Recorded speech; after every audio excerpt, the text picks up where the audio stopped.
Technology is getting cheaper every day, allowing everyone to build a PC capable of playing games with good quality. In this video, we'll show you a great budget gaming PC build for 2017 for less than 600 euros. We made a list of components for this build and gathered prices from several PC hardware shops. We chose to buy the parts locally because it was cheaper than buying the same parts online. However, depending on your country, it might be better to buy the same parts on Amazon, so we'll provide links to the products we purchased.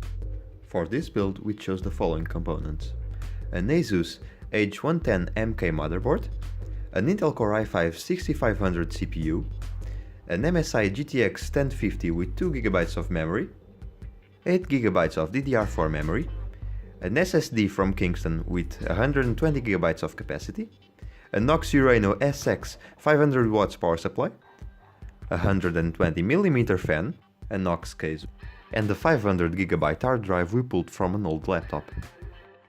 We were also offered a tube of thermal compound.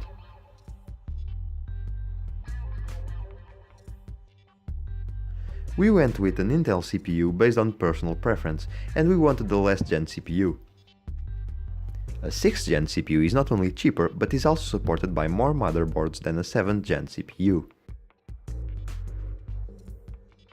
These motherboards are also cheaper because they are not as recent. An i5-6500 CPU has no hyperthreading, but has 4 real cores boasting a base frequency of 3.2 GHz and a turbo frequency of 3.6 GHz. It isn't unlocked, meaning no overclock capabilities, but it's a good bang for the buck. We paired it with the stock cooler with Arctic Cooler thermal paste. As for graphics, we chose the popular GTX1050. It delivers a good performance for its price, allowing us to play games at high settings with good frame rates. DDR3 is still widely used today, but we wanted to get more out of this build, while having an upgrade path in the future, so we went with DDR4 memory.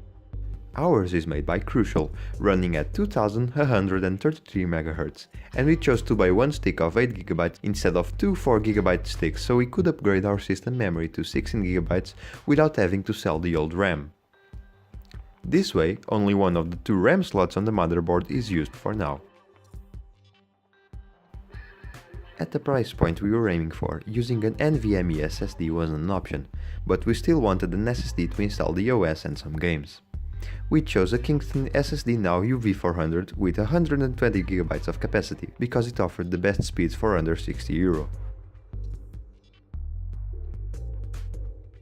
The power supply isn't the part you should go cheap on.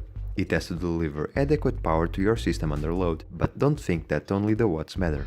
If you have a 7500 watts power supply and it was that cheap, you should probably expect voltage spikes and poor voltage regulation. We calculated the power draw of the system, added a margin and chose a power supply over that value. We went with the Nox Urano SX 500 because of the protection features built in and adequate pricing for power delivered. Its 85% efficiency and power factor correction were also key factors. Although this isn't an extremely powerful build, it is bound to generate heat. An extra fan won't hurt, and we chose a Nox Hummer H fan because of the rubber feet that dampens vibration, its speed control capabilities, and the LED lighting.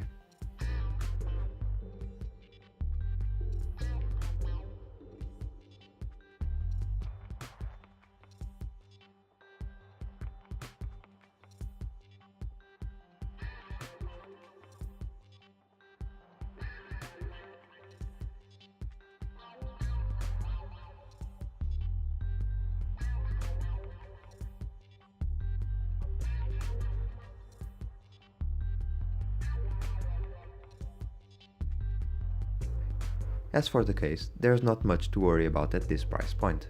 We chose the one we liked the most. For less than 25 euros, the Nox Specs USB 3.0 looks good, has some lighting, and includes a 120mm fan.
But how does it perform? We ran some games and here's how they perform. We know that, although this is a budget PC build, it is on the higher side of prices. However, by buying more recent parts, you can be assured you'll be able to play the newer games even in 2 years' time. There are some parts you can reuse, thus bringing down the cost of this build. We hope you enjoyed our video. If you have any questions, please leave them in the comments.